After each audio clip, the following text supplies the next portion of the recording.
The sack.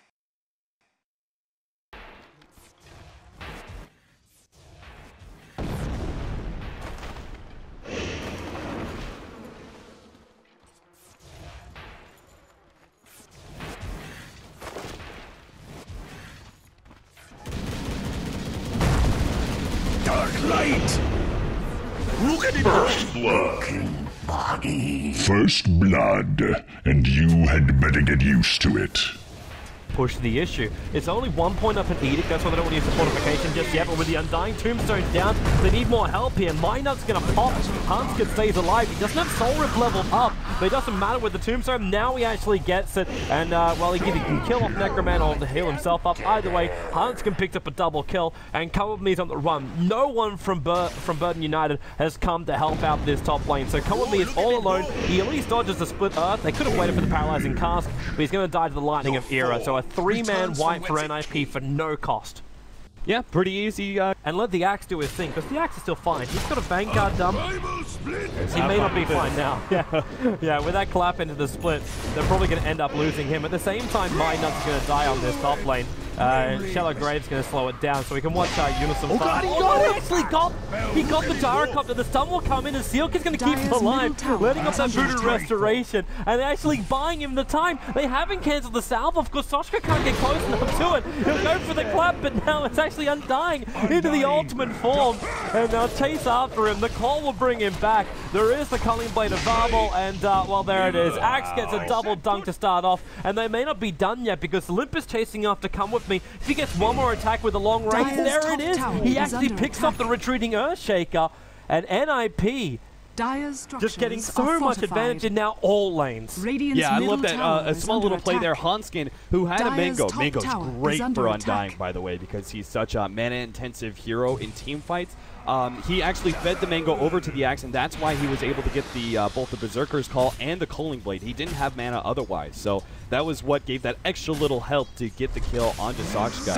And now 8-2, Ninjas-In-Pyjamas, a dominating display so far, and I don't think Burden United have the strength to contest. Wow, they're dropping the Tombstone for this. Unison farm, okay. He overstayed his welcome. He's trying to creep skip it out. Now the armor's going to help mount from the call, but he's not spinning enough. Minut's is dropping low, and in fact, actually, he may even drop it though. He's got enough to heal, or maybe he doesn't. Not with the decay. He's actually going to die. The Tombstone stays alive and actually gets denied by Hanskin. They can't get anything. Even Era's going to arrive with the Fisher. It's locked in Sochka. He had no way out. Necroman will arrive for the call down, but Sealkid's also arrived. Going into the Death Ward. He's going to kill off Necroman in time. Era picks up the double kill, and it's a disaster for Burden United. You might have killed off the Axe, but at what cost? Yeah, I didn't think they could contest Ninjas-In-Pyjamas, and sure enough, it shows in that team fight where even with superior numbers, they end up losing out quite heavily. Middle lane, SingSing does manage to push down that tower. They're trying to nuke him down. Oh my god, the decay plus the double nukes. SingSing coming in with the Shadow Blade. He's trying to catch up to Limp. Limp's got no mana here. In fact, now he's going to get Dragon Tail stunned up.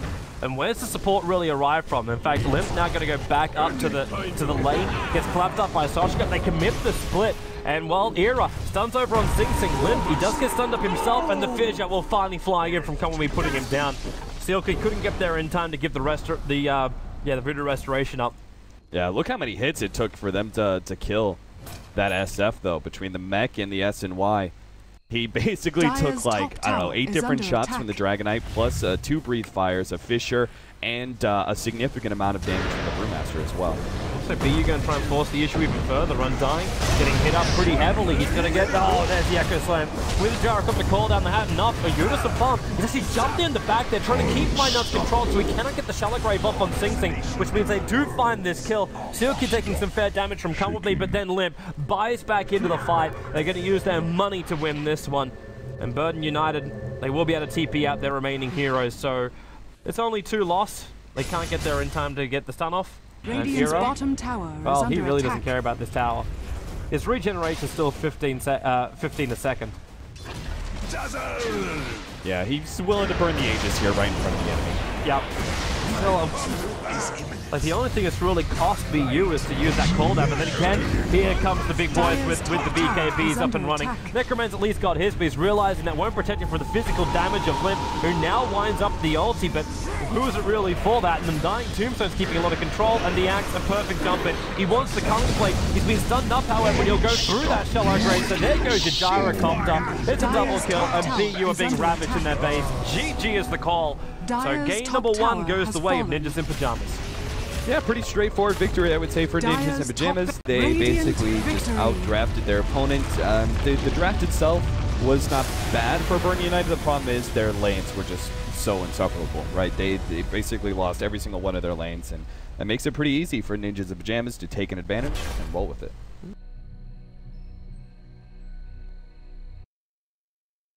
Admiral Conquer. Yeah, they smoked up at the secret shop, and then they go through like the worst area you could, because Hanskin's going to reveal them all. They put down the Observer Ward. Now, this Paralyzing Cask will hit, but that's their only stun beyond the Torrent, which is going to actually connect on Hanskin. He tried to dodge it, then you're Chilling Touch bonus damage, and that's what we're talking about. The reason why you can take every level 1 fight. But if both those stuns didn't connect, that would have been a disaster.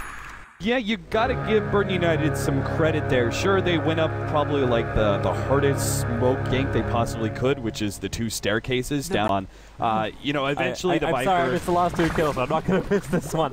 Well, then again, maybe we will miss this one. SingSing, the stun too far away, Minus in the neighborhood again, the Paralyzing Count's gonna bounce as well, with also the Torrent underneath Hanskin. They pull him back in, but tries to nuke down SingSing as much as he's got with the Centaurs. Hanskin can't finish the job, he will go down, but Limp will now arrive as well. So Minus locked on the hillside, so he'll end up going down. Hanskin, that was so legit.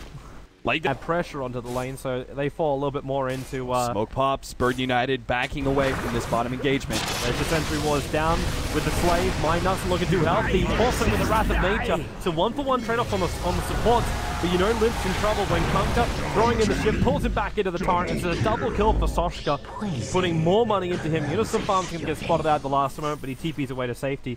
This Viper Axe is coming so quickly. He tried to sneak in the quick kill on the Courier, but wasn't fallen. Burn United now do not have to back up. Limp have a bit of a run in. He wants to. Now they come in with the stuns. They've got that amplification over on the Viper with the stuns, but Limp is still going to end up going down. He'll buy back into the game. Hanskin so low. Hand of God, he can't get it off in time. He'll end up dropping down. The Flag Cannon will mop up most of the creep wave, and Era, well, at least there's a dodge of the Viper Strike. The BU, they're trying to force the issue into the base. Yeah, Steel Kid actually held off on Finger of Death, which was the right play, but he's going to have to use it now. He's going to die otherwise. Maybe not. Slow. Good net out from the Troll. SingSing just pushing these heroes farther and farther back while they take the Raxes. They need to focus the Raxes. I'm not sure where the bottom 3... Has backdoor protection gone up? I don't know, but they've lost that creep wave, so maybe it has. It should be that if they just stayed inside their base. Protection level 1, it's on right now. So yeah, they can't. It's on now, but they were still inside the base. There should have never been a point where they exited the base. But because it's allowing Unison Farm a lot of space to move on top. Oh, the X-Mark spot, he's actually going to go down. He needs to TP out of here, but the ship's going to be killing him off, and this is big. This is huge. And the kickoff on middle, too. It's almost impossible. And yep, there goes Limp. Steel Kid will jump in, but he's too late for the stun. In fact, Necroman is already BKB up, so the stun has no effect whatsoever. 3 heroes gone, and this is the disaster. This could actually be the end of the game right now, as they're mopping up all of NIP. It's a full team wipe. This will be a second Rax, and in fact, GG. We get to go to a third deciding game. I mean, this game was, in my opinion, this game was over as far as like 10 minutes ago. Like, Burn United gets such, it was like, it had to be like split pushing and finding pickoffs, and like everything had to go right for NIP to somehow, and also Burn United just simply didn't push into like base. Like that was also another hope. Like they just hope they don't push in, guys. But yeah, it was just unfortunate that they lost the early game so hard that it really wasn't much of a contest. Axe. Touch just dips you over the edge. The Gyrocopter will win the 1 versus 1 against Storm Spirit, I think, pretty heavily. And then that just leaves the question mark of Unison Farm versus the Bat Rider. There's actually a lot of trouble right now. That Paralyzing Cask caused them some problems, and, well, there's enough damage to find the kill. So they may be able to find a secondary one. There's no open wounds. It was Feast that was leveled up here by Necroman, but that means he can dive underneath the tower, and it will be, in fact, that.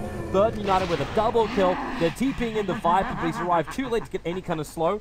And Hanskin also lost vision of Come With Me for a moment. And, well, BU run away. Congratulations, you got the chance to be able to contest the try versus try, but it's off to a Fred Switch will give you a lot to work with, but is that going to be enough? See, there it is. Sol Ring, Fred Switch jumping on Seal Kid. He jumps in again. You're down at 1/3 of your mana, and actually it's still going to be enough. Even a secondary jump down to live. The cooldown will be there, and he has more than enough to go in. Sing with a double kill. I shall eat my words, sir. Yeah, I was just about to say, I think SingSing had a good enough time in the middle lane that he's going to be a proficient initiator. Plus, add on the fact that, yes, Batrider is missing his Blink Dagger, but so is the Axe. And the Axe, it's so much more essential for him to have his Blink Dagger because he's the only initiator for NIP. And their whole entire lineup is dependent on that initiation. If he doesn't get a call, there is no call down. If there's no call down, there's not enough follow-up damage from the supports, the Ancient Apparition, the Viper, the kind of the biggest playmaker on the team for Ninjas-In-Pyjamas, and he has to show it in this game. Mynuts is in trouble. Multicast is just the ignite that's slowing him down. Era's trying to get in behind him too, and Mynuts paralyzing cast will slow these guys down. So Necroman can try and fight. Calmly with a stun means Necroman doesn't have to be affected too much by this Viper Strike, aka the Kite ability. And Era, the own charge, is ticking him down at the moment. Hanskin, the swap, actually going to cancel the TP out from him as well. So it might be a 1-for-1 trap with a wish shot to die beforehand, but SingSing now comes into the fight again, and Hanskin will drop. There are 4 heroes chasing him down, most the Storm Spirit to get the kill. And that's going to be his first Oblivion Staff. And this Orc is going to be rapidly approaching for Sing. Obviously, it's a lot easier to just give up a Vengeful Spirit, but it looks like they're going to be using everything they can to kill him off. Nope, they jump in, and it's over on Come With Me. So he'll go down. They don't get the Culling Blade. Actually miss the timing on that, so there's no buff up for the rest of the team, which allows SingSing to freely move here. The Cold Feet might be there, actually. SingSing, he has to let himself get hit by that. With the last move back into the Death Ward. It's a 2-for-1, actually 1 Agassi Mortal trade-off at the moment. While Necroman, still low, has to invest to try and stay alive a little bit longer. Attacking in the Era, they still haven't brought down this fight, but Necroman, he survived 2-all. There's actually a full team wipe in favor of BU, and the initial hero, which was the Vengeful Spirit, is the only one that dies. The Voodoo Restoration, open wounds, Necroman somehow managed to stay alive and take this fight. The question is, where are they? Using Static Remnants to try and find the positioning of NIP. And NIP... What was that? I don't know, he just TP'd back to... He TP'd back to base after the rest of the team smoked up. Again, Come With Me is the one they initiate on. The SingSing jumps up and they find Era. They want in control, and well, goodbye to him. That was the passive removal on him, and that is just tearing him apart. The Ice Blast might have connected, but the damage will continue to be done. Axe is running himself out of here, but he can't run fast enough. They'll move into Seal Kid, who decide to rejoin the team after buying up that gem to give the gem back over again. This is an absolute disaster. It's not even an appropriate word. What's worse than a disaster, Cap? A catastrophe. It's a catastrophe is what it is. Burn United can now go uphill, take a tower. Honestly, I think Ninjas-In-Pyjamas, it's not possible to come back after a wipe like that. They're going to lose a lane of Rags. They just had to hope to play defense and make Burn United make a mistake when they try to push uphill, but a bad time for them to try and smoke up and push out. They got into that like clutch staircase area that they can't fight through, and of course the Witch Doctor getting that ultimate out. You can't fight against the Death Ward. And how right now, Ninjas-In-Pyjamas will be the first team eliminated from the D2CL, and I think, Cap, today Rares were lost. Yeah, I think so. I mean, today and yesterday with the upset of Empire over Vici Gaming, but Burn United, if there was going to be any sort of upset, I think that we flagged this one as the most likely. NIP versus Burn United. I think both Empire and Vici Gaming looked just too strong and too set in their original positions. So it's not a gigantic surprise that Burn United were able to make this best of 3 theirs and move on. But still, NIP were definitely the favorite.